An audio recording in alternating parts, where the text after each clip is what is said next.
Good afternoon. Good afternoon, Governor. Good afternoon. Okay, I would like to call today's meeting of the Governor's Office of Economic Development for June 17, 2021 to order. If I could ask the clerk to take the roll, please. This is Jeanette Hogan for the record, and I will now call the roll. Governor Sisolak, Here.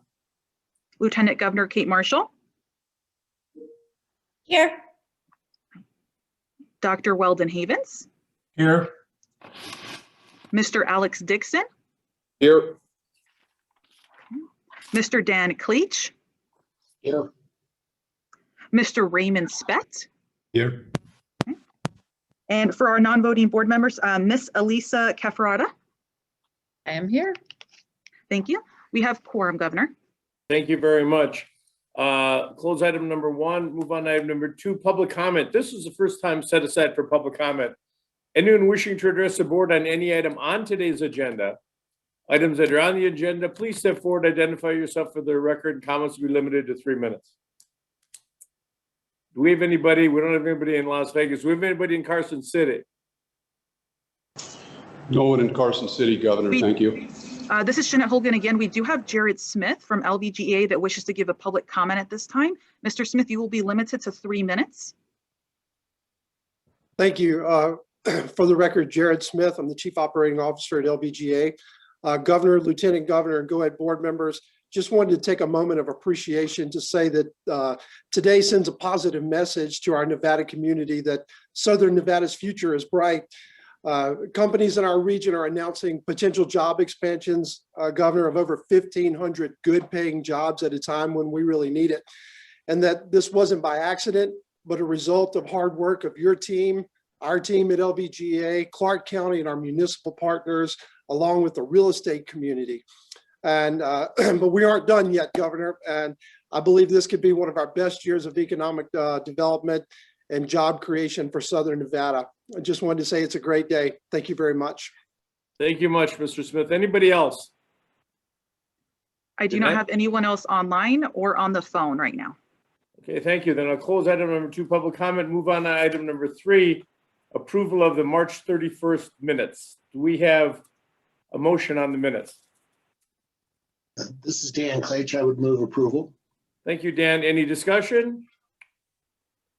Governor, if I might, I just wanted to correct that I'm listed in the minutes as a voting member, and I believe I am a non-voting member. And I also think that by March, I had been officially appointed to this position and was no longer interim. Okay, can we, Jeanette, can you make those corrections to the minutes, please? Absolutely. My apologies, Director. Oh, no problem. And Okay. my motion would include those corrections, Governor. Okay, we have a motion on the floor to approve with those corrections from Mr. Cleach. Any discussion? You can seeing none. All in favor signify by saying aye. Aye. Aye. Are there any opposed? Motion passes. Item number 4, the director's report. Director Brown. Yes, Governor, thank you. So after the long months of the pandemic, GOED is moving into working full-time in its traditional space on the recovery and resiliency effort, creating good jobs today and better jobs tomorrow. In the legislative session, we worked to update statutes of GOED, most significant being adding the Director of Business and Industry, Terry Reynolds, as a non-voting member of the board. He'll officially join at the next meeting. That will strengthen our engagement with the business community across the board, and we welcome Director Reynolds to this GOED board. We also strengthened our compliance and oversight and audit provisions, and we updated the film statutes. We secured $5 million in new resources for the Knowledge Fund and was given flexibility for deployment of the workforce funds. In the jobs session, we worked on several state of the state matters, including the landmark legislation sponsored by Senator Brooks in the area of energy. And we also stepped forward on the eviction legislation championed by former Speaker Barbara Buckley. We continue to work with the Treasurer's Office on the deployment of PEPS grants for small businesses. Right now, we have a record number of companies looking at Nevada. Together with our RDAs, we're pursuing all of these leads. Our position as a Pacific time zone state adjacent to the Pacific Rim puts us in a very competitive position, but we also face stiff competition from Arizona and Southern Utah.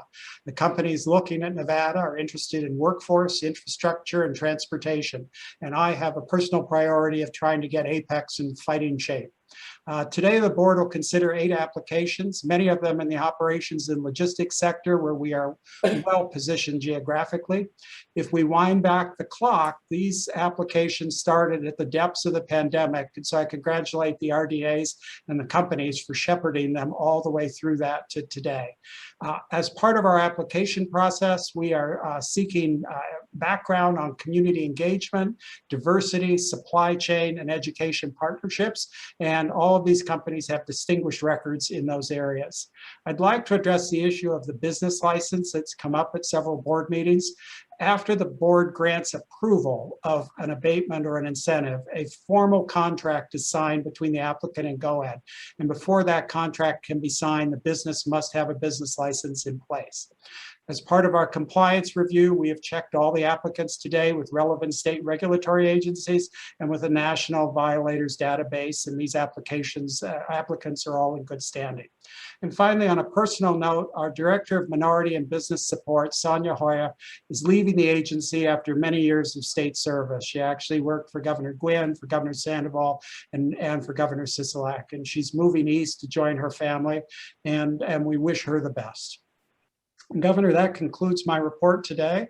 And I would like to introduce Karsten Heiss on our staff, who manages the Knowledge Fund and kind of the whole innovation space, because we need a formal board approval on an in-house nonprofit that administers some of these funds. And Karsten can provide an explanation to the board. And I would ask all participants today to try to keep to one speaker and to try to stay under 3 minutes. The governor has an important vaccination event later this afternoon. Thank you, Director. Thank you, Dr. Brown, Governor, Lieutenant Governor, members of the board. My name is Karsten Heiss for the record. I'm the Director of Strategic Programs at GOED, and as part of my duties, I oversee the venture capital portion of the State Small Business Credit Initiative, SSBCI for short, and that was also the impetus why this nonprofit was founded. Back in 2015, during the legislative session, Assembly Bill 17 gave authority to GOED to create this nonprofit. It's external of our agency, but we appoint 4 members of the board that needs to be approved by our board in turn. 2 members are appointed by the legislator, by the Speaker, and by the Senate Majority Leader, respectively. And because of, you've probably seen that State Small Business Credit Initiative is being relaunched as part of the American Rescue Act. And we will be submitting an application, state application to the federal government by the end of this year. And that, because of the broadness of SSBCI this time, a large portion will be managed through this nonprofit.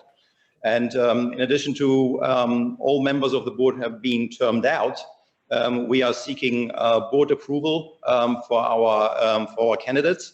The director has appointed or is suggesting to reappoint all existing board members. You have the list, I think, in the package as well as on the agenda. And the ask would be for you to appoint those members formally with a vote. But I'm happy to answer any other questions that you may have. Does that complete your presentation? Yes, it does. Okay, do we have any questions for Mr. Heiss, please? Any board members? Okay, seeing, hearing none. Do we have a motion to approve the appointment of the reappointment of the directors? Governor, this is Lieutenant Governor Kate Marshall. I move to approve the appointment of directors as listed in agenda item number 5. Thank you. We have a motion on the floor. Is there any discussion on that motion? I mean, seeing none. All in favor signify by saying aye. Aye. Aye. Any opposed? Motion passes. Thank you very much. Moving on to item number 6, the metrics report. Mr. Potts. So for the record, this is Bob Potts. I am going to turn this over to our researcher.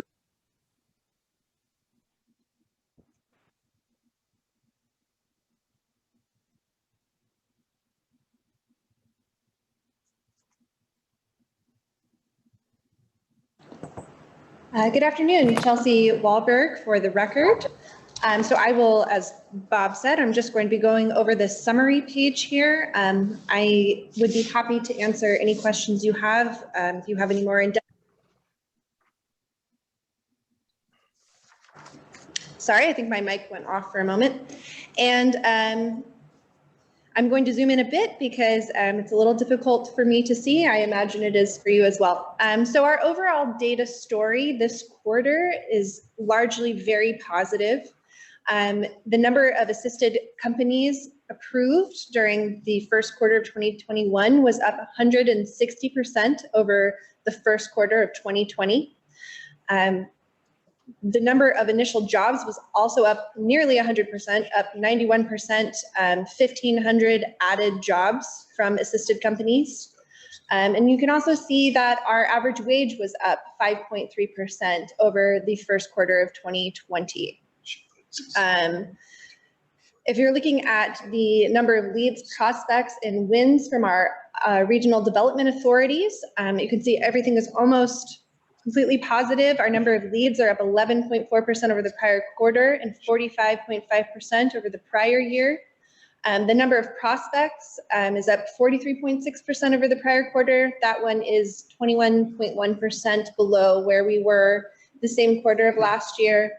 But the number of wins is up 30% over prior quarter and 160% over the prior year. So things are picking up and they continue to be going strong. I imagine that will be the case going into much of 2021.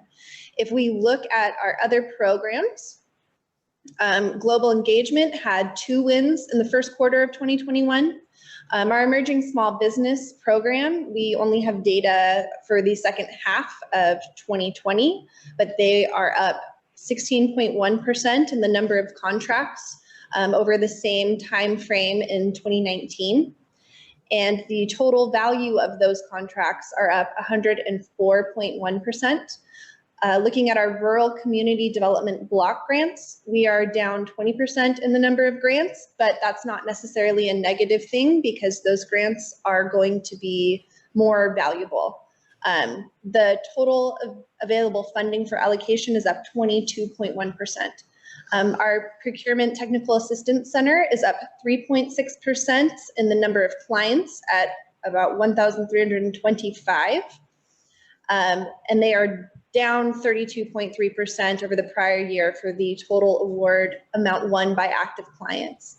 And then finally, our Nevada Film Office is down 6.3% over the prior year for the third quarter of their fiscal year, which would line up with our first quarter of the year here.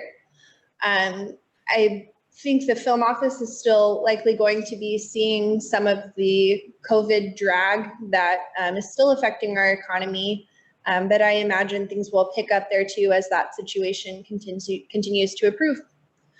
So with that, I would be happy to answer any questions. Thank you very much. Do we have any questions on the metrics report?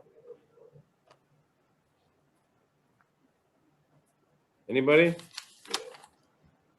Okay, that is, you want me to take a motion to accept the report? I'm sorry, Governor, could you repeat that? You want a motion to accept the report? Governor, this is not an action item.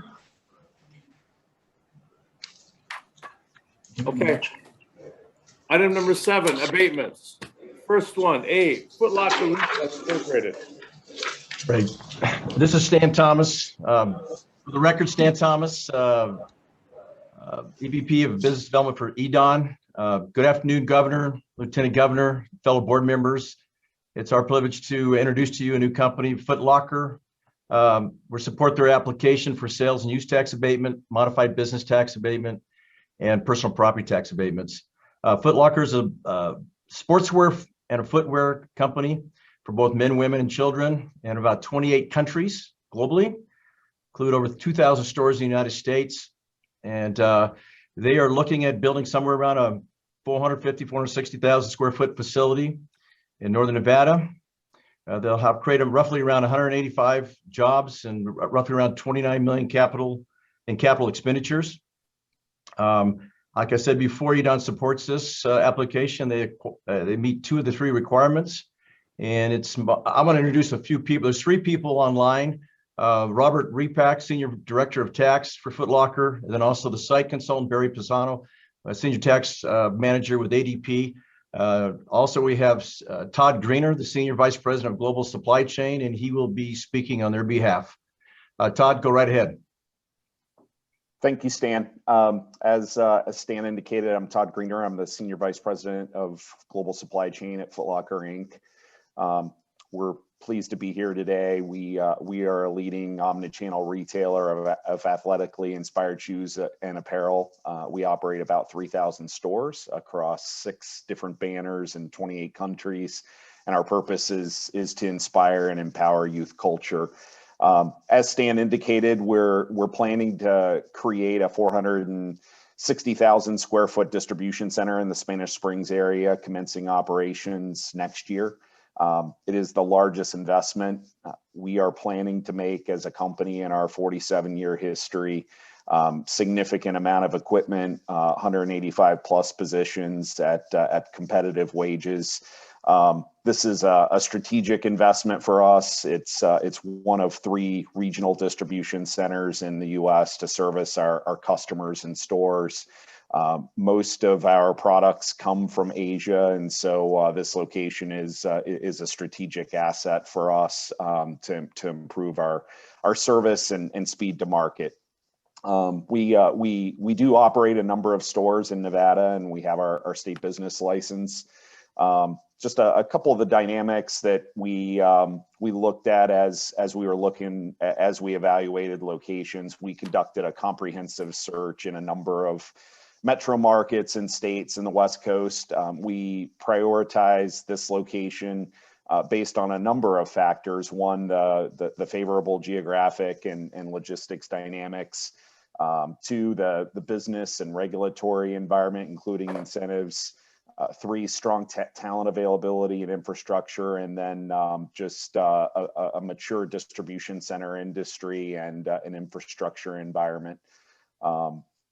We are a solid corporate citizen and community partner. Just a couple of highlights on that front. In 2020, we announced over a $200 million investment over the next 5 years called Leading in Education and Economic Development. It's really a mechanism for us to publicly demonstrate our commitment to diversity.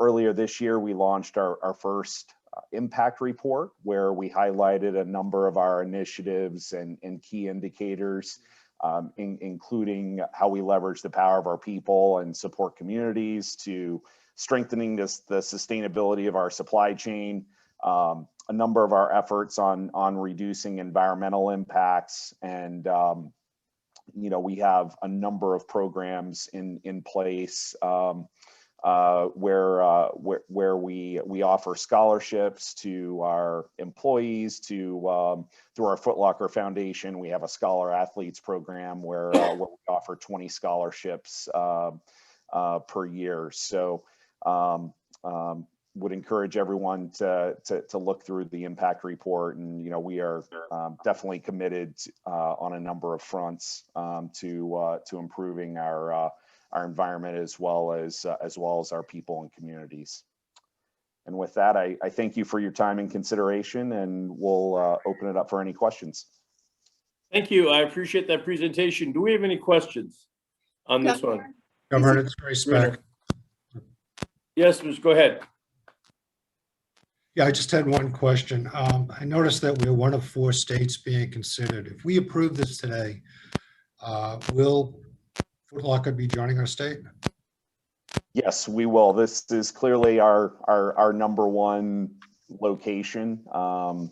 So we would definitely move forward if we gained approval today. Excellent, thank you. Governor, may I ask some questions to Lieutenant Governor Kate Marshall? Sure, go ahead, Lieutenant Governor. Yes, I have 3 questions for you, sir. And I certainly hope you choose Northern Nevada, but I wondered whether any of the jobs that are identified in your application are seasonal. We certainly plan on seasonality in our business, but those 185 positions are permanent positions. We would only increase from there during seasonal times of the year. So the 185 is a full-time commitment. Thank you. Following up on that, for the 185 jobs, especially for the jobs at the lower end, will the employees know their hours as permanently set, or will those hours be determined during the week? So for example, oh, I'm sorry, next week you're working Tuesday and Thursday, or this week you're working Monday and Friday. They're determined in advance. We certainly have seasonal and part-time opportunities on top of our base full-time roles, but the base full-time roles are typically fixed. So for the 185 jobs that we're talking about, those people will know what their hours are and when they're working. Correct. Okay. Then my last question for you is, I noticed that you plan to hire 8 business operations specialists at an average rate of 21.01 cents an hour. The average national hourly wage for these roles is listed as $37.87. That's over $16 discrepancy per hour, and I was wondering if you had some comments on that. I'm not familiar with the specifics. All I can say is that in our stores and our distribution centers, we hire over 40,000 employees, and we're very competitive with our package. So we can certainly take a look at these specific roles, but I would put us above the median and on the higher end of the median when you look at our total compensation package. But we're more than happy to review the details of the roles that you're referring to. And then Stan, I have one last question for you. So this is on north on 395, and Northern Nevada is running out of space for businesses. This is largely a distribution fulfillment center. And so I wonder why I fully am hopeful that Footlocker comes to Northern Nevada, but why are we providing tax abatements when it does not fit in with GOED's recovery and resiliency plan? It does not fit in with the direction where Northern Nevada is going, or those industries we are highlighting for tax abatements. So why are we walking away from tax revenues for a distribution center in Northern Nevada when we're running out of square footage? We see, we work with everybody, everybody that fits into our plan. We're a strong distribution location. We'll continue to see distribution. The incentives are there and they're offered, and sometimes we have to use those. We only use them on about 50% of the companies that we work with, and we use them when it's necessary. And this is one that was necessary. We were competitive with other locations, and it's a great name and a great company, a quality company, and so that's why we decided to use them. Thank you. Thank you, Governor. Do we have any further questions of the applicant? Do I have a motion? Governor, I'll move to approve. This is Kate Marshall. We have a motion for approval. Any discussion on the motion? You want to make the motion with all 3 abatements? Is that your? I will move to approve the tax abatements as identified for Footlocker Retail for them to come to Northern Nevada, specifically because they do offer employee benefits and tuition assistance, and because they offer merit increases, and because of the comments they made today. Thank you. Thank you. Do we have any discussion on the motion? Hearing, seeing none, all in favor signify by saying aye. Aye. Aye. Any opposed? Motion passes. Thank you, Board. Okay. Thank you. Thank you all. Moving on to item number B, Jand Incorporated, DBA Warby Parker.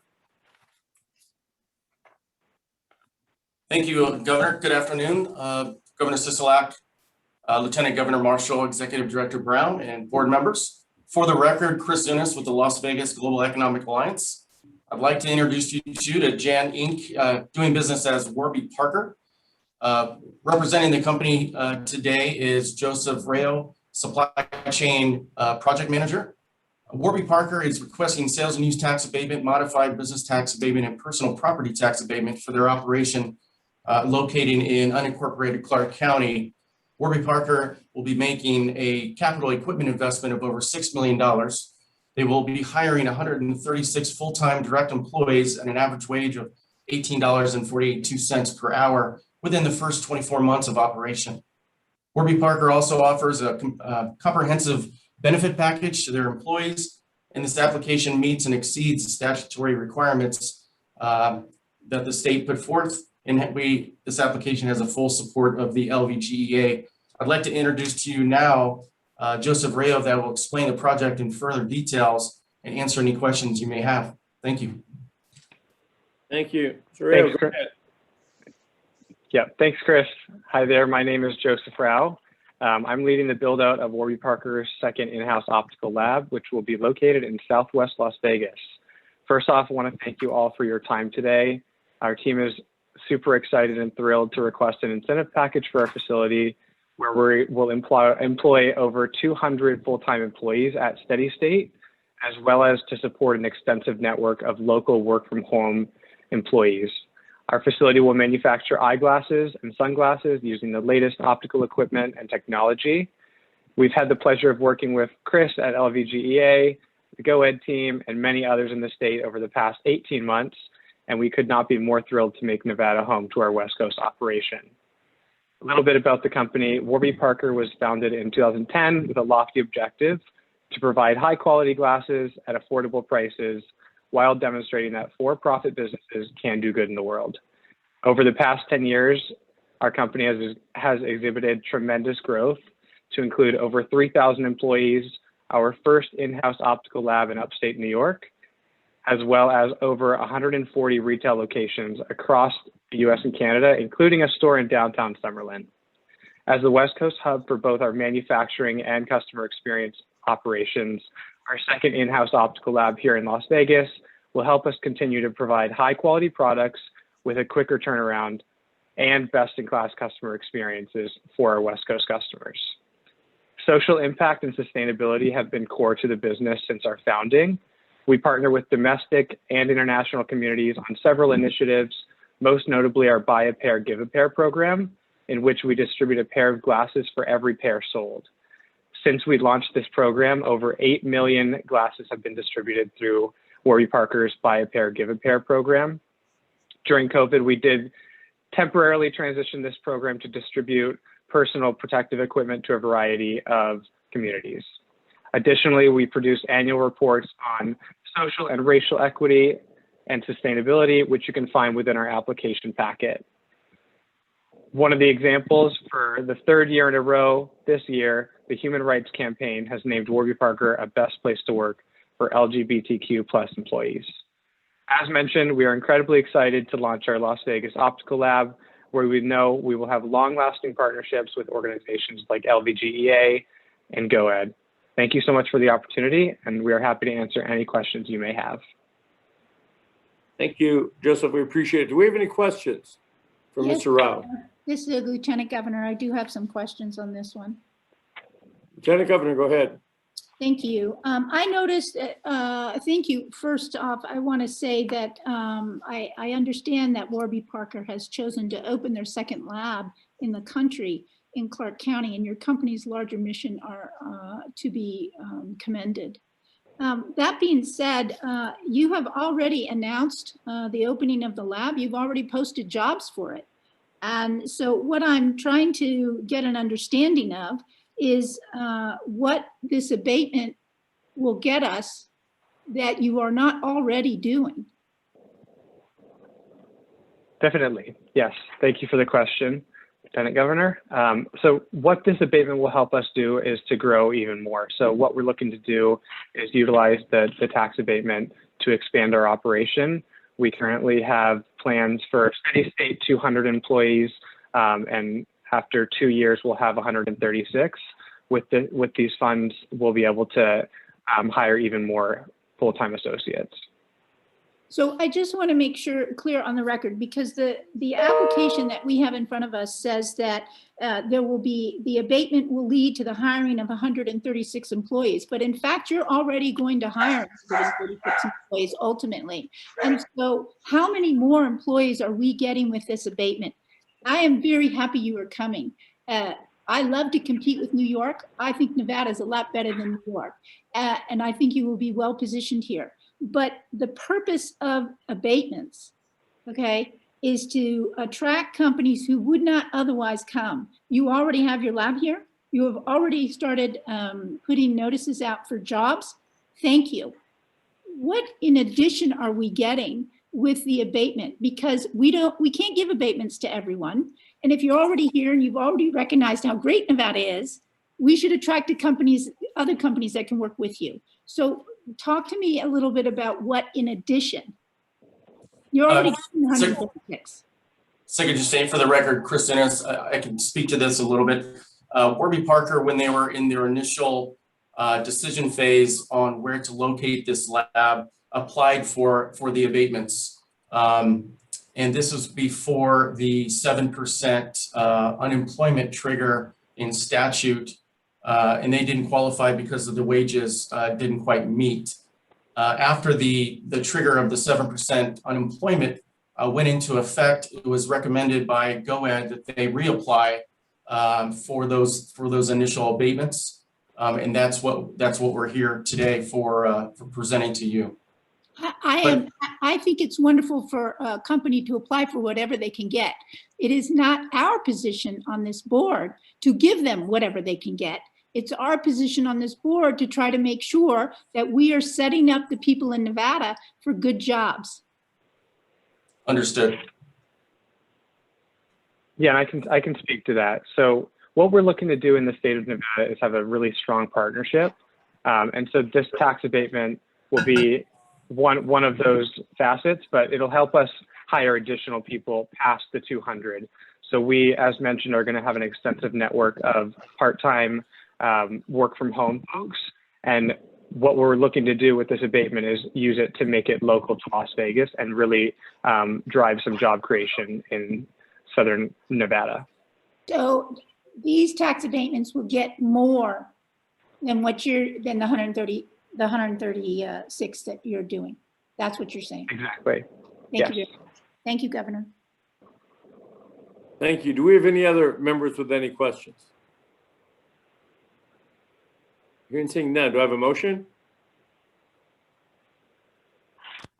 Governor, this is Dan Claich. I would move for the approval of the all three tax abatements as listed in the application. I might have heard, and just clarify, I believe in the initial presentation by the LBGEA that it said it met the statutory requirements. I think it meets 2 of the 3 statutory requirements. If I'm wrong, someone should correct me, but I just want the record to be clear on that. Part of the reason I'm making the motion is the outstanding corporate and social citizenship of this applicant. Could we get a clarification on the number of criteria that it meets? I think seeing here it doesn't meet the wage one, so.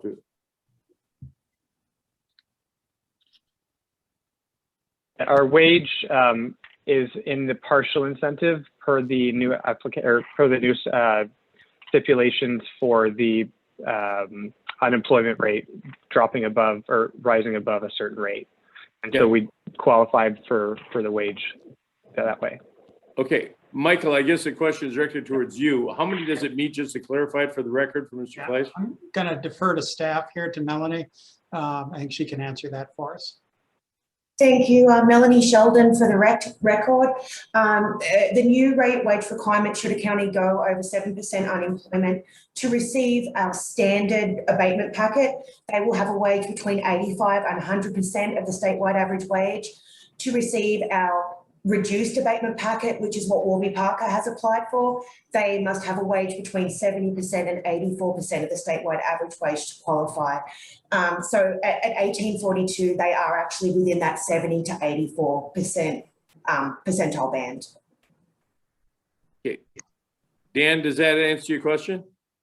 Well, it does answer my question. I guess it's a little misleading in our package to have a no and then have someone tell us it's really a yes, but I'm okay with it. The question was answered, so I'll let my motion stand, Governor. Thank you. Thank you, sir. Appreciate it.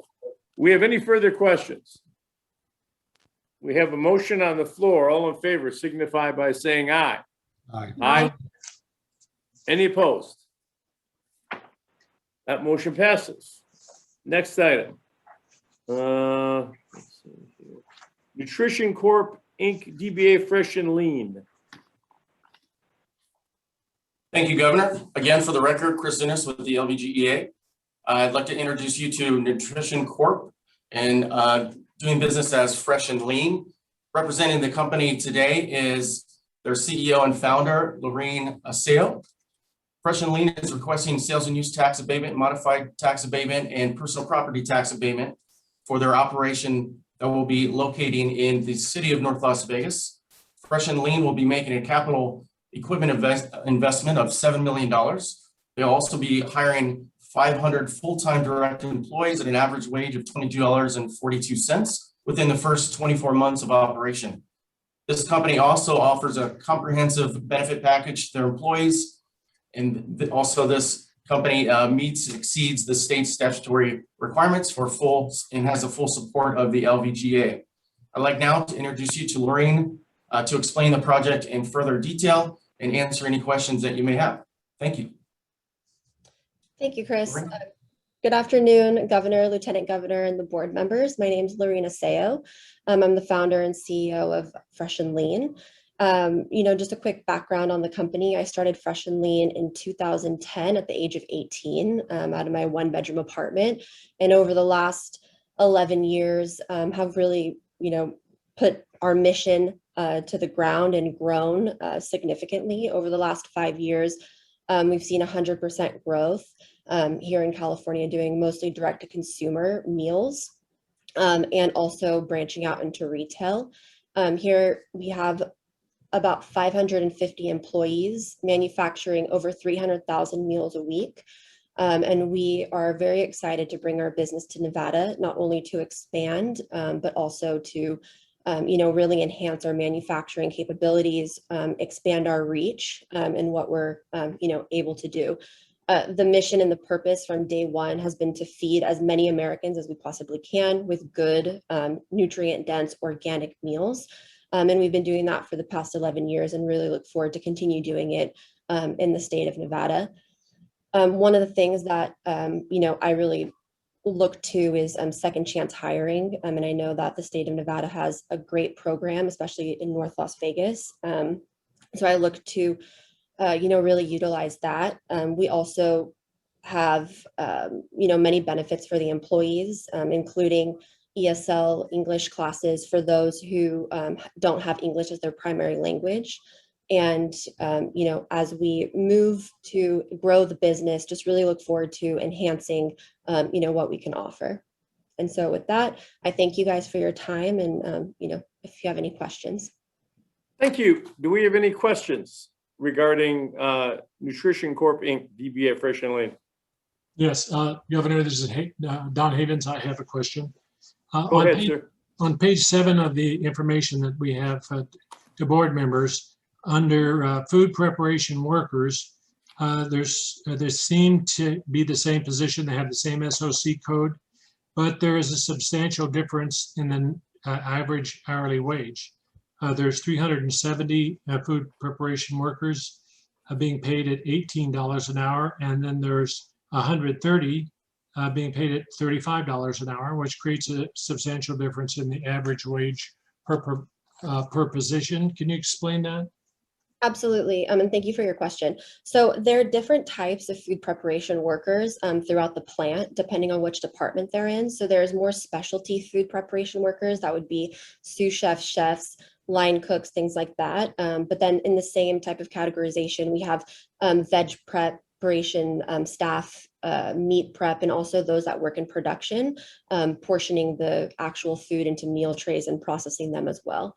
So there is just a differential in departments and specialization, I guess you could say, of the actual jobs themselves.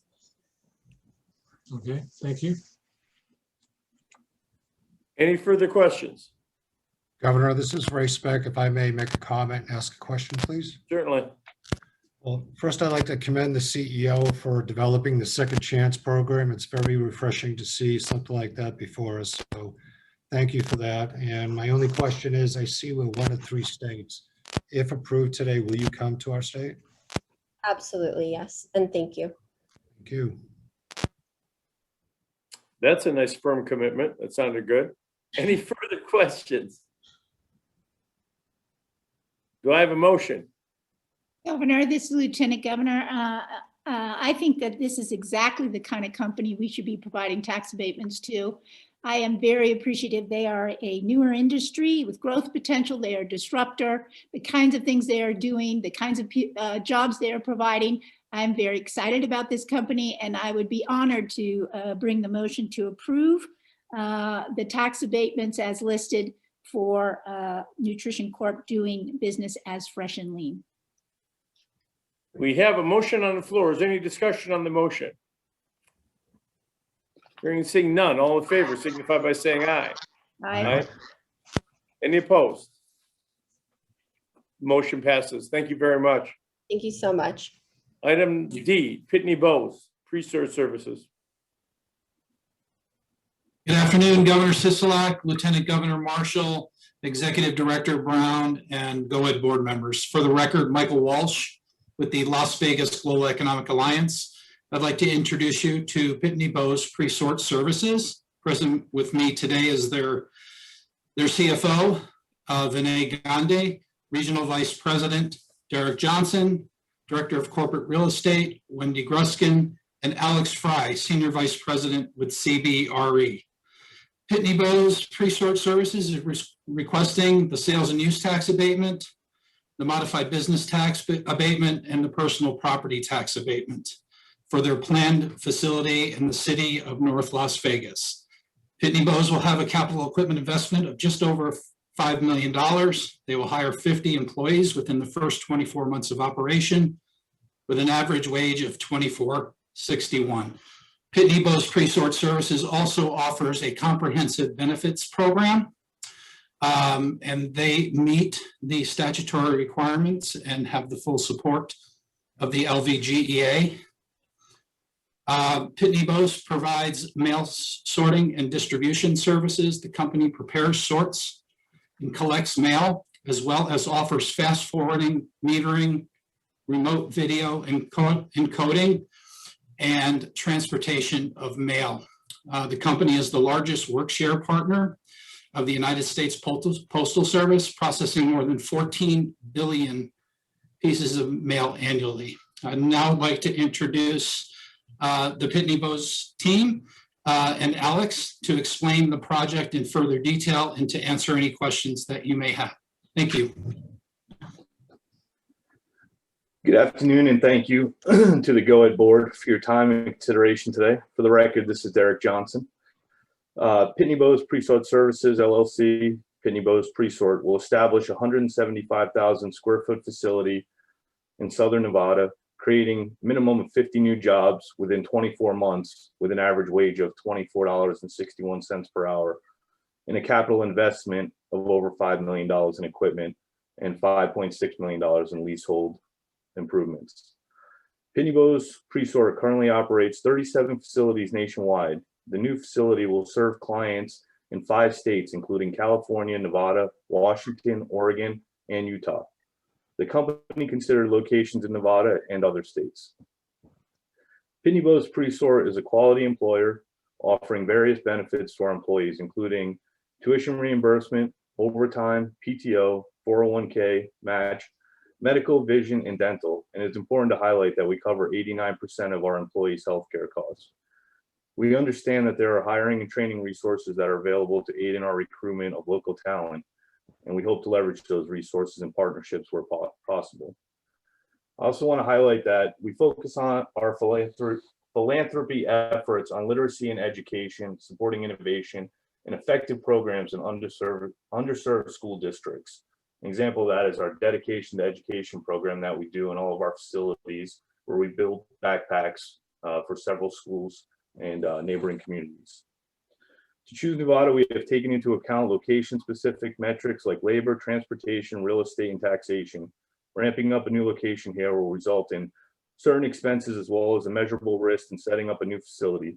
The abatement program helps mitigate the cost impact to the community of setting up a new facility in Nevada versus other locations that were under consideration. Thank you, and I'll take any questions. Thank you. Do we have any questions on the Pitney Bowes application? Governor, this is Lieutenant Governor Kate Marshall. I do have some comments. Go ahead, please. Thank you. I just note here that while you have an average wage of $24.61, your mailroom supervisors are making a little over half what the average hourly wage is supposed to be for that position. Those are 13 positions. The other number where you have a high-end number of employees is the technician operations, which are making $22.44 for a position that the Bureau of Labor Statistics says should be $34.17. This is basically a pre-sort center. And also, I believe it's correct that you had a settlement with the federal government for not paying the correct price on postage a while back. You had to pay a significant amount of money in that settlement. Governor, if they choose Nevada, that's great, but this does not align with the state goals for economic development. These are not the kind of jobs that our workers are worth a lot more. I'm not interested in giving tax abatements to a company that's had to settle with the federal government for not paying what they should be paying. And it doesn't fit with the recovery and resiliency plan goals that GOED produced. So if you'd like to come to Nevada for, as you say, lower operating costs, that's great, but our Nevada workers are worth more than this, and I will be a no on this, Governor. Well, I think one thing, when we pulled the Nevada wages from the labor statistics, there were some situations where, you know, our wages appeared to be lower and some where they appeared to be higher. And to be successful in the market, you know, we plan on paying competitive wages across all our positions. Do we have any further questions for Pitney Bowes? Do I have a motion for Pitney Bowes? Governor, could Director Brown or someone on his staff address the Lieutenant Governor's comment regarding alignment with the GOED goals before we vote? I apologize for not asking earlier. No, that's a good point. Director Brown. Yeah, no, thank you, Governor and members. These do align. Manufacturing includes operations and logistics. This is an area where American manufacturing is attempting to sort out its operations and logistics. The pandemic disrupted just-in-time inventories, caused a massive shift to e-commerce. And Nevada, as I said in my opening remarks, is well positioned as a Pacific time zone state serving a large California market. This is an area where Roland, in his speech to LBGEA last week at their board meeting, also amplified the incredible advantage that we have logistically geographically to support these kinds of logistics and operations. With respect to the issue dealing with Pitney Bowes and the settlement, Jimmy Hum and I researched that. It was in 2015. It occurred in one of their sorting centers where it was discovered that the company was using the wrong standard for a postage situation. It was a business-to-business dispute between them and the Postal Service. They settled that. It did not reveal any type of pattern of practice. In fact, as we looked at it, we did not see that this would in any way, just the kind of thing in a complicated business like this, where you're dealing with the U.S. Postal Service. Obviously, a mistake was made at that facility, and there was settlement, and that was the conclusion of our research of that. It actually did not rise to an investor relations level or disclosure under Sarbanes-Oxley. Governor, if I may, I just want to say that, you know, Michael Brown, I think you and I agree on everything, but logistics is not distribution. It is more than that, and it is higher skilled than that. And we have an issue in Southern Nevada with diversifying the economy. This does not do that. Mail sorting does not do that. These are low skilled, low paying jobs. And if the pre-sort services of Pitney Bowes wants to lower their operating costs by coming to Nevada, they're welcome to do it. But I don't see why we are giving them tax abatements. We need to diversify Southern Nevada. We need to have higher skilled for our workers who are definitely worth that. We don't need to give tax abatements for this kind of business. They can have lower operating costs here without our tax abatements. And not to mention that you and I both know that settlements with the federal government often are settled instead of having to go to court, which costs the taxpayer a lot of money. So I just, if Pitney Bowes wants to come here, great. But I don't know why we would give tax abatements when it doesn't diversify Southern Nevada's economy. It is not logistics, it is pre-sorting mail. So I don't think this is the kind of company that we want to give tax revenues away to. Thank you for your comments. Dan, did Director Brown answer your questions? Governor, yes, he did. And on the basis of that answer, and notwithstanding the pronunciation of the state, which somebody has to say, always somebody has to say. Thank you. I appreciate it. I'd have gotten to it at some point, but it's Nevada, not Nevada. You know, we take great pride in the pronunciation of our state. I didn't say anything on that. No, you didn't. I am going to move for approval of the tax abatements as requested, notwithstanding the forceful comments made by the Lieutenant Governor. Okay, we have a motion on the floor. Is there any further discussion on the motion? Governor, this is Ray Speck, if I may speak, please. Please. I appreciate the comments from the Lieutenant Governor, and I want to thank Michael Brown for clarification, everything that was brought forward to us. I believe we need to have a further discussion beyond this. If there are companies that do or don't, should not meet the qualifications, we should have that discussion outside the GOED board meetings and review the criteria going forward. For companies that do qualify for it, do meet it. And I look at this application holistically. There were some good points mentioned. The one I would like to add is the tax abatements are $500,000. But if you look at the tax revenue for our state over the 10 years, it's going to be a 16-fold increase for our state. And I know that we're competing with California on this. So I would also motion to approve this. Thank you. Any further comments? We have a motion on the floor. Any comments? All in favor signify by saying aye. Aye. Aye. Aye. Opposed? I'm opposed, Governor. Thank you. Could the record reflect that there's one in opposition, Lieutenant Governor Marshall? I've recorded that. This is Jeanette Holgan. Thank you. Thank you. Okay, item number E, Retail LLC. Good afternoon, Governor, Lieutenant Governor, Secretary of State, and board members. For the record, Nick Clayson with the Las Vegas Global Economic Alliance. Today, I have the pleasure to introduce you to Retail LLC, national e-commerce company. Taylor Reeves, Assistant Controller, will be representing the company today, and also present from Retail are Mindy I. Houston, Controller, Andy Martz, Senior Director of Corporate Finance, and Casey Farbrook, Senior Tax Manager. Spreetail is requesting the sales and use tax, modified business tax, and personal property tax abatements for an expansion into the city of North Las Vegas. The company will hire 110 employees within the first 24 months of operation at an average wage of $26.66 an hour and have a capital investment of nearly $2.4 million. In addition, Spreetail offers a generous comprehensive benefits package to their employees, including 100% health insurance coverage. Spreetail meets and exceeds the statutory requirements and has full support of the LBGEA. I will now turn the time over to Taylor to explain the project in further detail and answer any questions you may have. Thank you.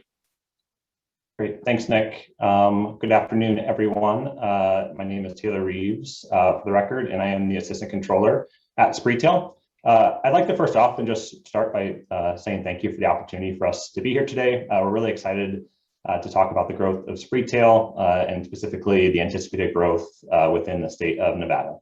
To give some company background, Spreetail is an e-commerce growth partner, and we're focused on accelerating brands and channels to compete for tomorrow's e-commerce customer. So specifically, what does that mean and how do we do that? So our e-commerce experts, our team of e-commerce experts purchase products from vendors across the world. We list those products then on marketplaces online, such as Amazon, Walmart, Target, Lowe's, Home Depot, Wish, Wayfair, and the list goes on. And then we own our own fulfillment centers, and we fulfill those orders to customers with free 1 to 2 day shipping. We're able to do this because we have homegrown software that really helps us match the value to our vendor partners and our channel partners, and then provide obviously value to the millions of customers that we touch. We're headquartered in Lincoln, Nebraska, and we launched under the Spreetail name back in 2015. We have offices located in Lincoln and Omaha, Nebraska, as well as Austin, Texas, and we operate 6 fulfillment centers across the country. One of those is in Las Vegas. Our Las Vegas fulfillment center currently is leased. We lease approximately 400,000 square feet, and it serves as our only fulfillment center currently on the West Coast of the United States. So why the need for expansion of our existing site? As you guys likely know, e-commerce industry has been booming. We saw a 90% increase in sales from 2019 to 2020, and we continue to see high shipping volumes into 2021. Due to this acceleration, and given again that our facility currently is the only one on the West Coast, we need to expand to be able to meet that demand. And we're really kind of an inflection point based on where we're at from a volume capacity perspective. We currently operate with goals of hitting 99% 2-day shipping and 80% next day delivery. And we really see the industry trend continue to shorten, right? Customers want things quicker and faster. So we really see that trending to be next day delivery is kind of the new standard, and even going into same day delivery in the coming years. So why are we here today asking for incentives? In order to hit those shipping metrics that I talked about, especially to northern parts of the West Coast, we will have to incur additional costs to be able to ship those packages faster and quicker in order to grow our current Nevada facility. That is done through a method called line hauls. And what that is instead of carriers picking up packages from our facilities, we will have to pay the costs to actually put those on trailers ourselves, take those north a couple hours to other sort facilities with our carriers, and that cuts out days from the order fulfillment process of just not having to have packages sit at carrier facilities. So that is why we're here today to ask for additional incentives to help offset those costs. So what specifically is our proposal? So I mentioned we currently operate 400,000 square feet. We plan to currently grow this by 250 to 300,000 square feet, and that's starting this year. That would lead to an additional rent of $1.3 to $1.7 million per year. We'll invest around $200,000 of tenant improvements, building improvements into that new space. Additionally, we'll purchase around $2.2 million of FC racking and transportation equipment, forklifts, pallet jacks, sorters, things of that nature to help us do fulfillment operations in that new space. We're going to continue to invest in the local community as we do today through hiring 110 new employees through 2023 at an average hourly wage of $26.66. And I'd also like to note that we do cover 100% of employee health benefits for all employees at Spreetail. A couple of community impacts that I'd just like to highlight. At Spreetail, we have a program called New Beginnings that we're really, really proud of. We are launching this program into all cities that we have operations in, including Las Vegas this summer. The New Beginnings program is a program where we provide new beds, bed frames, and bed sheets to individuals who are exiting homelessness. To date, we've provided over 5,000 individuals with a new beginning, and we're currently in the process of sourcing local community partners within Las Vegas and are hoping to make those connections here this summer. We also offer our employees donation matching, community time off, and biannual volunteer weeks. And then we're really proud of our equity, diversity, and inclusion. We have 3 employee resource groups: Spreetail Professionals of Color, Spreetail Pride Alliance, and Professional Women Rising. And we encourage all of our employees to participate in those networks. In closure, I'd just like to thank you again for your time and consideration. I'd like to thank Nick and Perry and the LBGEA team, Melanie with GOED and her team. They've been on tremendous help going through this process. And to conclude, we view Nevada as a central anchor point in our West Coast strategy and are really excited about expanding here in the state. Any questions? Nope. Thank you very much for your presentation, and you hit it right with Nevada. Good job. Appreciate that. You got that pronunciation down. Do we have any questions on this application?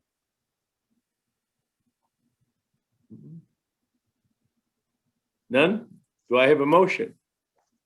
Governor, this is Ray Speck. I'll motion to approve the sales tax, modified business tax, and personal property tax abatements. We have a motion on the floor. Is there any discussion on the motion? Hearing and seeing none. All in favor signify by saying aye. Aye. Aye. Are there any opposed? Motion passes. Thank you. Next item.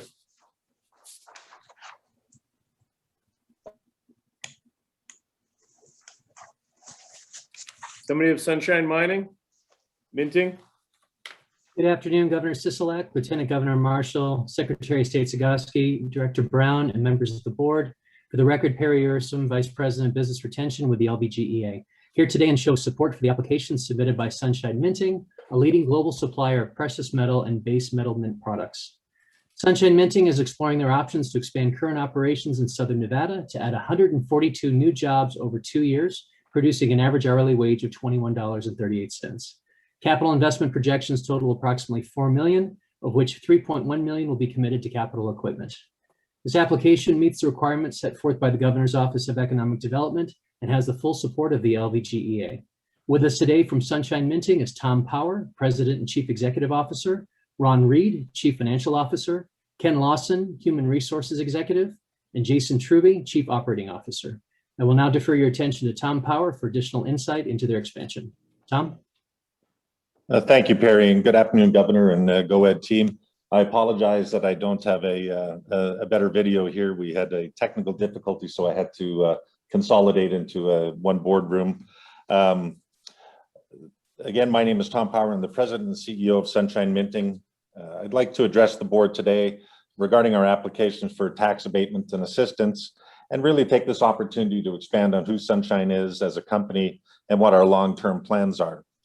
Unlike most of the other applicants that have talked today, Sunshine is a small family-run business and has been a family-run business since 1979 when it first started.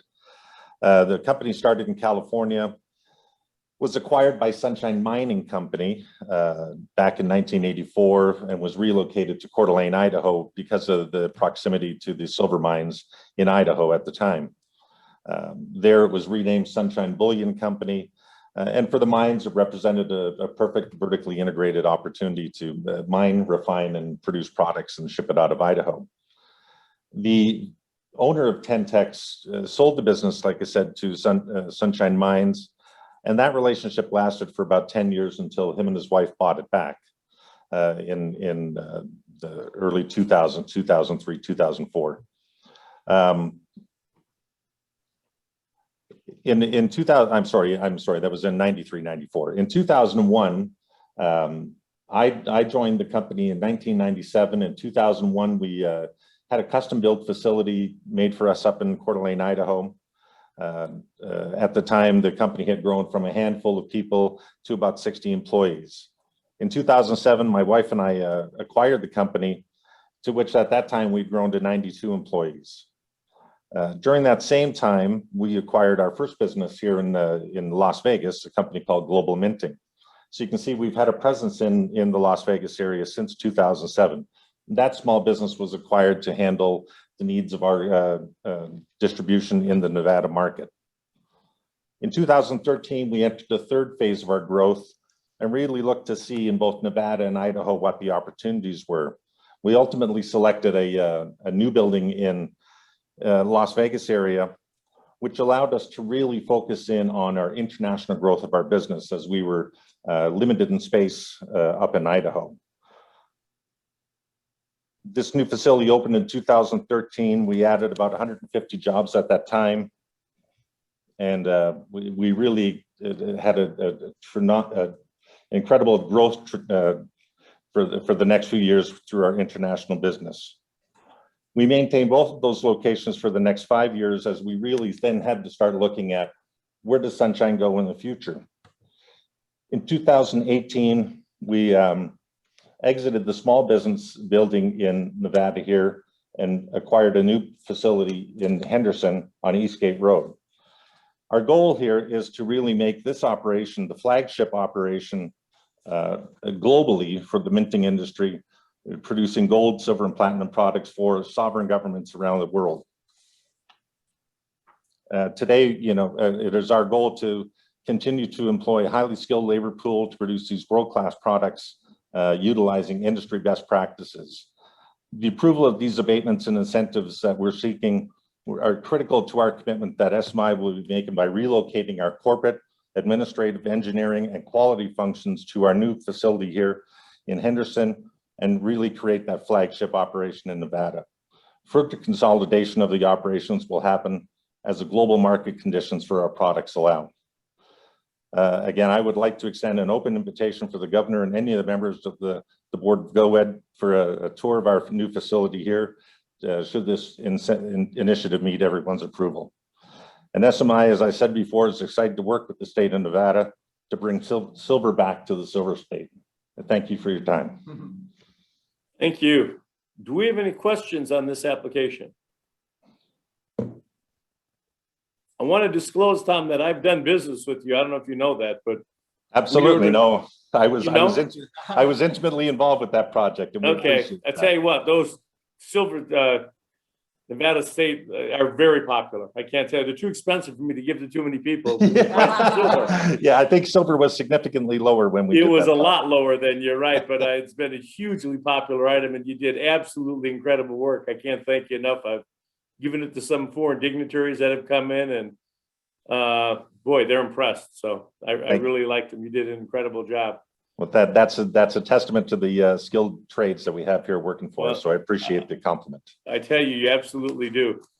Do we have any further questions on this application? Governor Michael Brown, I should also say that I've known this company in its iterations for about 30 years. I was assistant to the director of the United States Mint for 8 years and encountered them frequently, and then knew them when they were with Sunshine Mining, and knew their chief engraver at one point. We served on the Coinage Advisory Committee. This is a great asset for Nevada. Yeah, incredible, incredible. Do we have a motion on this application? Governor, this is Lieutenant Governor. I would bring a motion. I am very impressed with this company. I'm glad to see they're bringing their corporate and administrative and operational functions here. I think they fit in with Nevada. So I would bring a motion to support the sales tax, modified business tax, and personal property tax abatement for Sunshine Minting. And I hope we can get some more fancy coins for you there, Governor. Thank you. Thank you. We have a motion on the floor. Are there any questions on that motion? Hearing and seeing none, all in favor signify by saying aye. Aye. Are there any opposed? Motion passes. Thank you very much. Congratulations. And when the price of silver comes down, I'll be calling you. Thank you, Governor. Appreciate it. You bet. Appreciate it. Thank you. Next item is G, Tapestry Incorporated, Coach Services. Thank you, Governor and Lieutenant Governor and board members. Again, for the record, Chris Zunis with the Las Vegas Global Economic Alliance. I'd like to introduce to you Tapestry Incorporated, operating under their wholly owned subsidiary of Coach Services Incorporated. Representing the company here today is Elizabeth Leitz, Senior Vice President of Tax and Statutory Reporting. Coach Services Inc. is requesting sales and use tax abatement, modified business tax abatement, and personal property tax abatement for their potential operation in Southern Nevada. Coach Services Inc. will be making a capital equipment investment of over $36 million. They will also be hiring 130 full-time direct employees at an average wage of $26.41 within the first 2 years of operation. Coach Services Inc. Also offers a very comprehensive benefit package to their employees. This company meets and exceeds the state's statutory requirements, and this application has the full support of the LBGA. I'd like now to introduce Elizabeth to explain the project in further detail and answer any questions you may have. Thank you.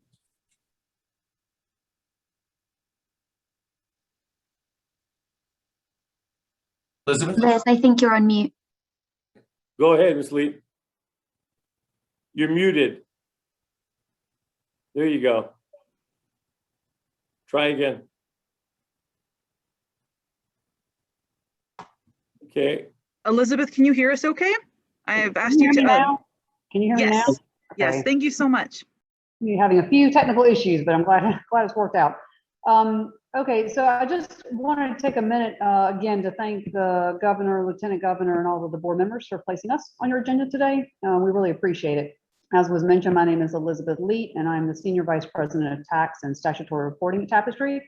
I've been with Tapestry for about 9 years.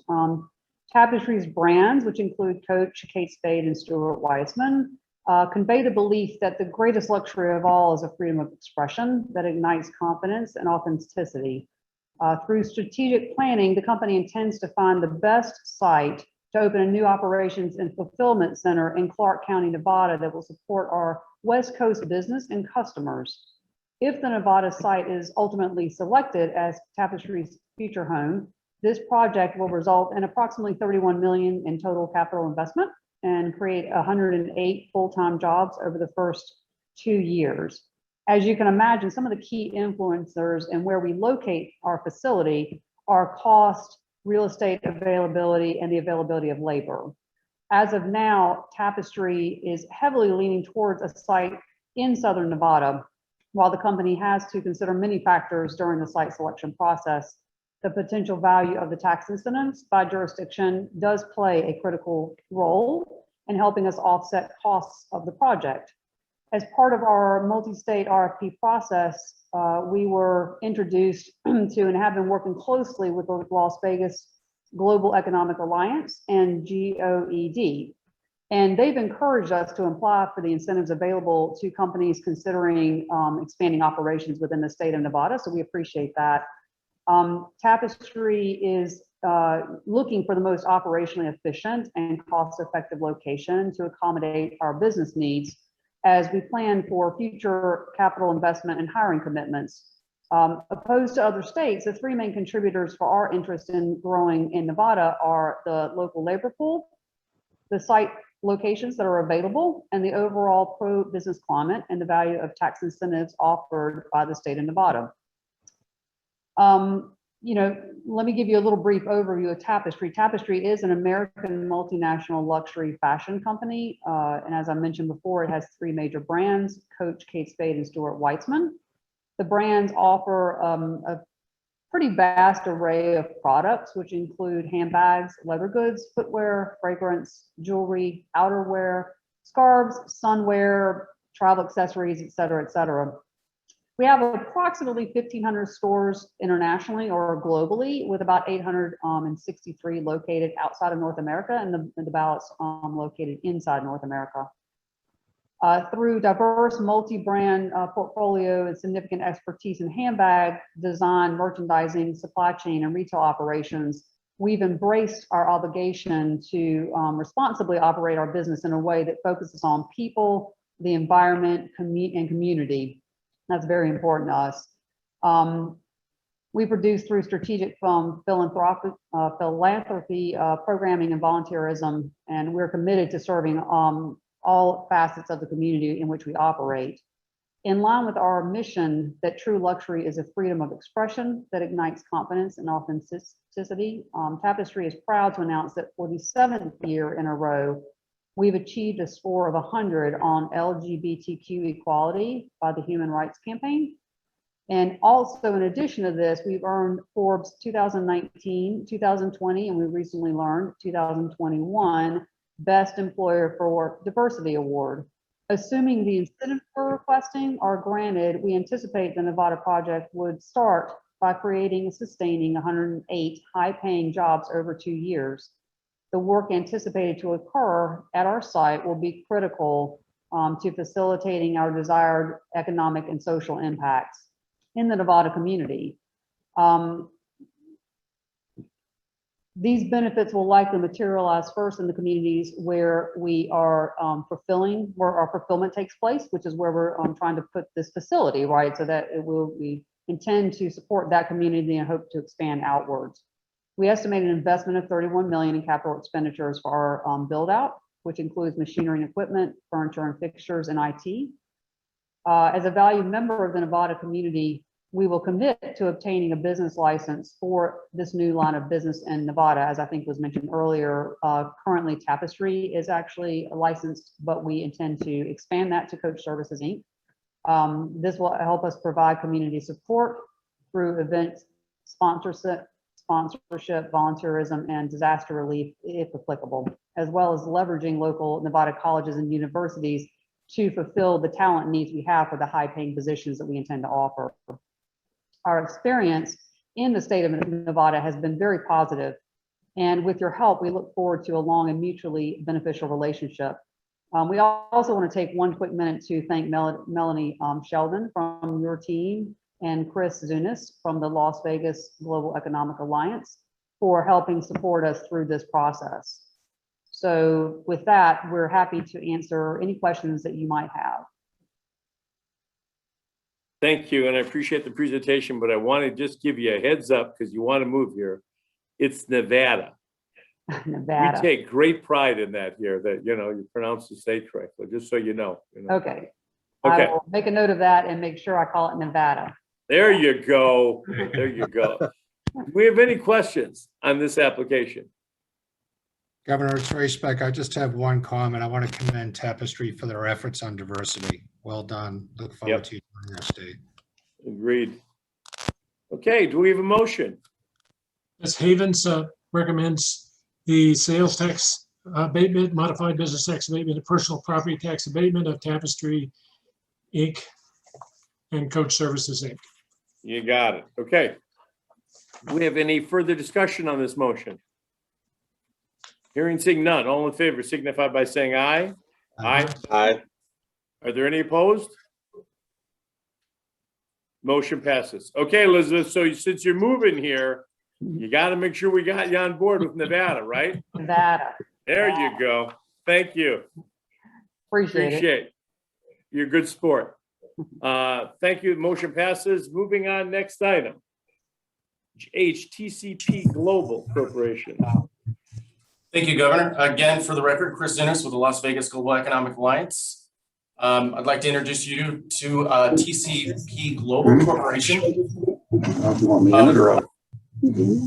Representing the company here today is Dean Fawcett, company president, and also Kelly Bitter, vice president of operations.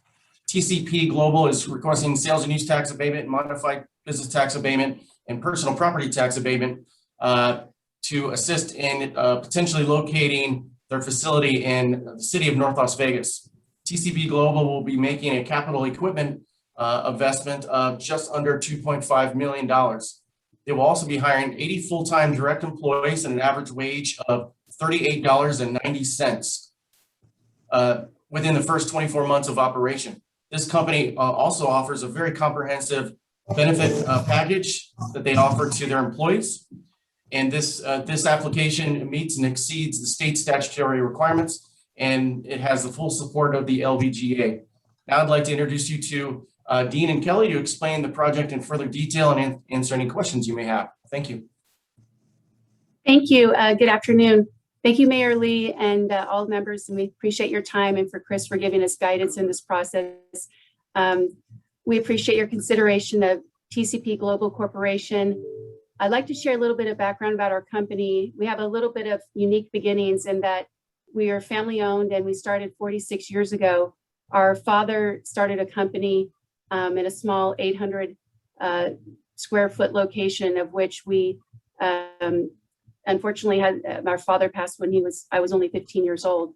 And my three brothers were in college, and they stepped in to run the business. And over time have done an amazing job to expand and grow and, make it very solid year over year.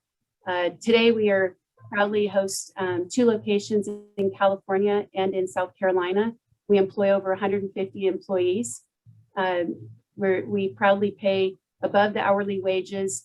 We offer incentives and merits and often promote from within. In fact, 8 of our 10 managers have been with us from 10 to 30 years.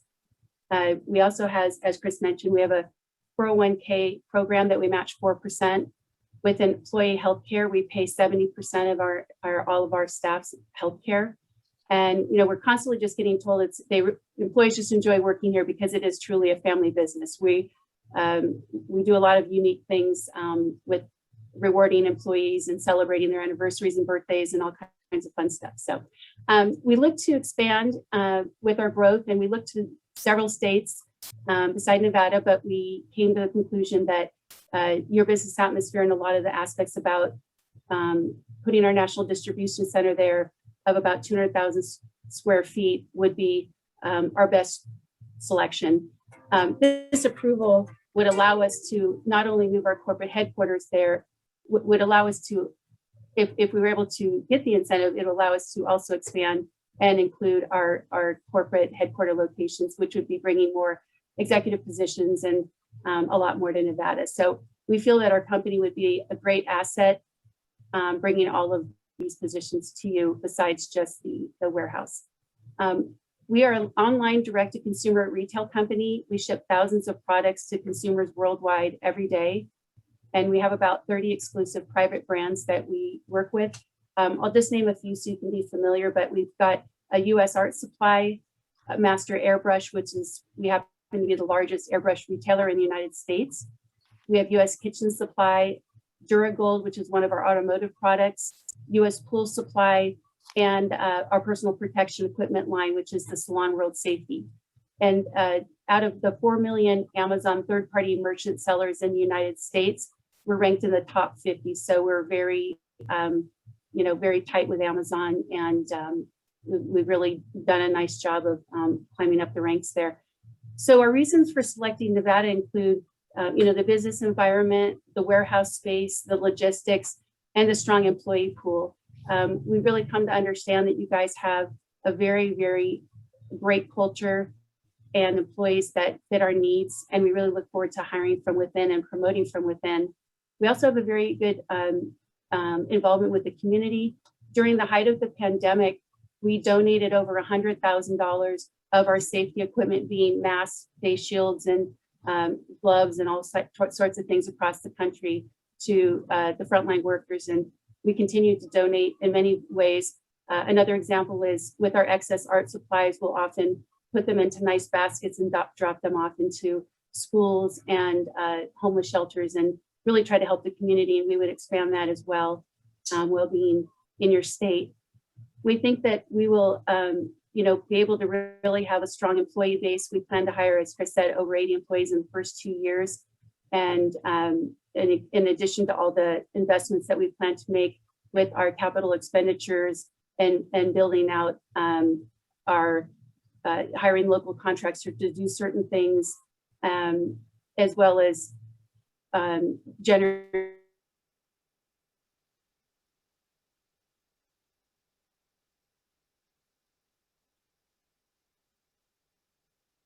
Kelly, can you hear us? It looks like she's having some technical issues. Kelly, Miss Bitter?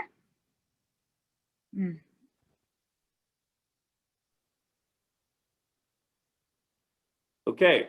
I don't know, Jeanette, if you can try to get a hold of her on the phone, on landline.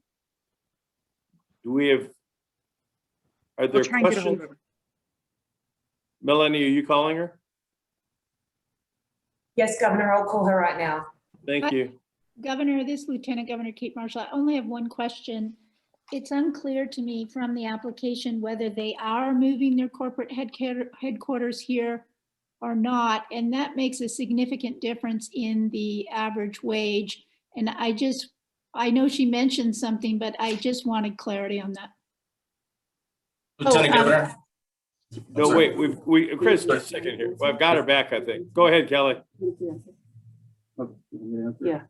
Oh, hi there. Well, the incentives will work to our advantage to want to move the corporate headquarters. We're in California with the corporate headquarters now. We've narrowed it down to going to South Carolina, where we already have a facility that would need minor modifications, or Las Vegas, where we'll need to spend a lot more money. But with the tax incentives, that would lean us more towards picking Las Vegas for the corporate headquarters. Thank you. Okay. Lieutenant Governor, does that answer your question? Well, I'd like to see a yes, we'll move to Las Oh, no, you got it. You got it. Sorry, we lost communication with the volume and we just kind of came back on the screen. No, overwhelmingly so. Yeah, you're our top choice if things go through as we've applied for. Yeah. Okay. Any further questions for this applicant? Hearing none, do I have a motion? Governor, it's Ray Speck. I'll motion to approve the sales tax, modified business tax, and personal property tax abatement. Thank you. We have a motion on the floor. Is any discussion on that motion? Hearing and seeing none. All in favor signify by saying aye. Aye. Aye. Aye. Any opposed? Motion passes. Thank you very much and congratulations. Thank you. Thank you. Okay, Thank you, Chris, I Governor, didn't mean to Lieutenant cut you Governor. off there. Did you have something you wanted to say? But when I got her back on the line, I wanted to take advantage of it. So Nope, I'm good. Thank you so much. thank you. Appreciate it. Okay. Moving on to item number 8, unemployment rate update. Can we have a brief synopsis of this, Michael, please? Yeah, I'll turn to Mr. Potts, who usually just provides a brief synopsis on this. Yeah, absolutely. Thank you, Governor. For the record, this is Bob Potts, Deputy Director, Governor's Office of Economic Development. As we all know, we've seen a lot of swings in the unemployment rate over the last 12 months. And quite frankly, that's the purpose behind this board resolution that was done in 2015, Board Resolution 1230. So currently, the unemployment rate in the state on an adjusted basis is at 8%, Las Vegas is at 9%, and the Reno MSA is at 4.9%. To that point, this resolution is in place to encourage job creation into counties with higher unemployment rate. All the county unemployment rate numbers are unadjusted numbers. They're not seasonally adjusted. And when you have these major swings in the unemployment rate in these unadjusted numbers, it can lead to making bad decisions when you're trying to encourage job creation in areas with a high unemployment rate. So what we look at is we look at the 12-month trailing average on the unemployment rate to take out a lot of the noise, especially when you see as much amplitude as we've seen in the last year. And that's why you're seeing this mix of different counties that are above and below the 7%. Okay. Now we've run into a number of companies that have applied for abatements that have either been above or below and taken advantage of those opportunities for job creation in some of our harder hit communities. As a general rule, this is kind of how it falls. Companies applying for abatements in counties where the unemployment rate is above 7% are eligible for full abatements with this sales and use tax down to 2% and modified business and personal property tax at 50%. If they're below 7%, that gets cut back where the sales and use tax only goes down to 4.6% and 25% of the modified business and personal property tax. So that's kind of the point, to encourage job creation in places where the unemployment rate is higher. So that's kind of a high synopsis. I'll available for any questions folks have them. Thank you. Do we have any questions for Bob on the unemployment report? Okay, thank you, Bob. I appreciate it. Number 9 is board member comments. Do we have any comments from the board members? Governor, I just have one comment, if I may. Go ahead, Kate. Yeah, so I voted no on one thing today, and it was I gave a lot of thought to that before, and I just wanted to say that we are at a crossroads here in Nevada. When we bring in places that a number of the jobs, close to half the jobs are around 36,000 gross a year, that means the person's bringing home 3,000 gross before taxes a month. They are not affording housing up here in Northern Nevada with that. I think it is very, very difficult in Southern Nevada with that. We know we have to diversify the economy. We know if we hit these kinds of economic bumps is an understatement, that we will be right back in the hole, the worst country in the nation, unless we can move from there. We had a wonderful resiliency report. You have Michael Brown is I don't have to say it, you're top-notch, Michael Brown.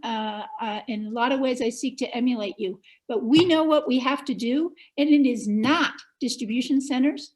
It is not $36,000 a year jobs.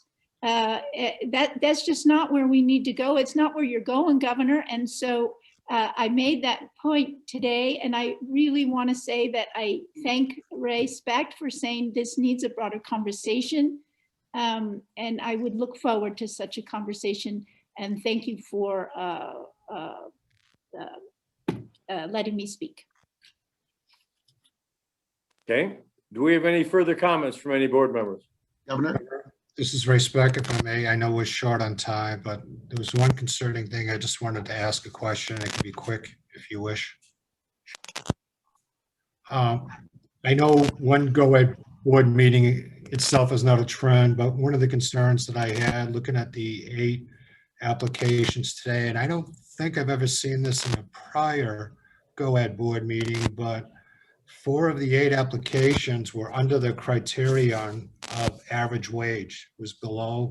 1 just barely hit it, and only 3 of the 8 were above the average wage criterion. And I guess my question is either to GOED or the RDAs, whoever would like to respond is, again, I understand it's one GOED board meeting, it's not a trend, but what do they see in applications going forward? Can they provide any insight here to give us some comfort at the GOED board meeting? Michael, you want to take a stab Michael at that? Brown, yeah, I mean, one of the factors that's come into play here is the fact that we have this statutory provision that has kicked in, you know, where areas of high unemployment, the rate has shifted. As I said, these applications started at the depths of the recession and the depths of the pandemic. And, you know, these companies have marshaled through this. You know, I hear what the board is saying. These are also, though, I will say, competitive proposals. These are folks looking at other states also, and I'm glad that we've gotten public commitment from several of them here. But I've heard the board's concerns, and we'll continue to work with the RDAs in that area. Thank you very much. Dan, I know you want to go ahead. Thanks, Governor. 3 very quick things. Number 1, thank you for letting Mr. Cage return to the system of higher education. And thank you for your leadership in getting the state to the point where you could let him go. Number 2, I just want to express my ongoing concern that we are going to have a lot of folks in Nevada displaced by technology. And when I see businesses coming forward and they talk about training local Nevada workers, that weighs heavily on some of my concerns, because we are going to have a lot of folks that we need to retrain. And again, that speaks to Mr. Cage going back to the system of higher education. Finally, I'd just like to say, the Lieutenant Governor threw me off a bit with her comment regarding whether these companies fit within the guidelines of GOED for attracting new companies and giving abatements. And for one board member and one of the lay board members, I just have to say that's something I absolutely rely on, that there is an implicit statement by Mr. Brown and his staff before they bring a company to this board, that they are within the guidelines that you all and we all have set for companies we wish to attract here. So thank you, Governor. Thank you, Mr. Kleitch. Alex, go ahead. Thank you, Mr. Governor. Congratulations on seating the infrastructure bank during this session. And I would respectfully request Director Brown or someone from staff in future board meetings included in either the executive director's report or similar to the unemployment report we received from Mr. Potts, just update about the progress and how things are going. I would anticipate that actions taken there from the Treasurer's Office and the infrastructure bank will lead to future discussions here at the board, and it'd be great to be apprised along the way. Great suggestion, Mr. Dixon. Good Go ahead, suggestion. Michael. I have a call at 3 o'clock with the treasurer, and the topic's the infrastructure bank. So That's great. We'll, Great. We look forward to updates. And it's separately, I think it would be great also as we think about the pandemic. And here in Nevada, in the Constitution, we don't have a lottery. But if I look at states across the country who do have state lotteries and their ability to get incentives out as it relates to the vaccinations, would really want to understand not only the economic development impact to the state general fund and specifically the education as a result of a state lottery, as well as our impact to get shots in arms in the event that there are future pandemics. Great suggestion. We're having a press conference at 4 o'clock, but it's not a lottery, it's a raffle. So we've got that one covered. But I'll look forward to it. Thank you, Mr. Thank Governor. you, Mr. Dixon. You bet. Governor, if I may, I just wanted to respond to one thing that Daniel Kleitch said. There is a discrepancy between what the resiliency and recovery report, the guidelines it gave us, the direction it gave us, and the statutes, which may force the hand of our RDAs to bring forward companies because they simply meet these statutory requirements but are not, according to the report, the way Nevada needs to go to properly diversify and to add resiliency and structure to its economy. And I am concerned about that. Michael Brown and I have discussed that, and we'll probably continue to discuss it because I enjoy those discussions. But I think there's a discrepancy, there's a glitch there. And that's the issue. Thank you. I appreciate the clarification. Okay, thank you. I'll move on to item number 11. I don't have any further comments, and those are already made. Public comment. Do we have any public comment in Carson City? No public comments here, Governor. Thank you. Thank you. Do we have any on the phone? This is Jeanette Hogan for the record. I don't have anyone on the phone or online for public comment. Thank you. Do we have a motion to adjourn? Move to adjourn. We have a motion on the floor. Any discussion? All in favor signify by saying aye. Aye. Any opposed? Motion passes. Thanks, everybody. Have a great day. Thank you. Thank you.